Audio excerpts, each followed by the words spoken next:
Vivre ici, c'est un choix. Il y a près de 10 ans, on a quitté la ville pour ça.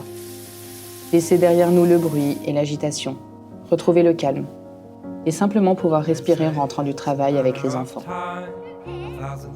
Ici, la nature impose son rythme.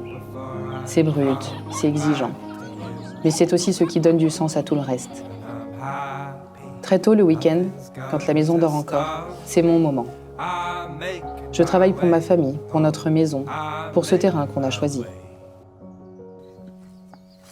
Dès que le sol se réchauffe, tout repart de zéro.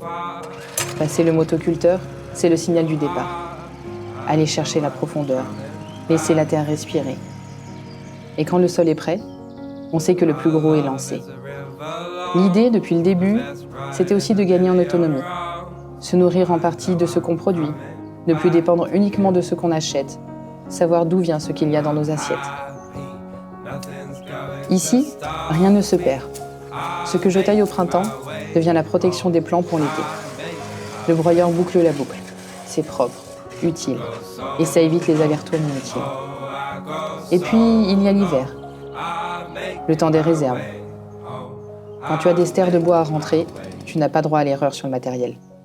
On voulait aussi ça, une solution de chauffage indépendante, simple, fiable. Voir le fendeur attaquer les grosses bûches sans forcer, c'est là que je sais que ma soirée au coin du feu, je l'ai vraiment gagnée. C'est du boulot, c'est sûr, mais avec le bon matériel, c'est surtout un plaisir. Le plaisir de voir le résultat, de construire quelque chose de concret, de durable. Je m'appelle Emma, et ici, c'est chez moi.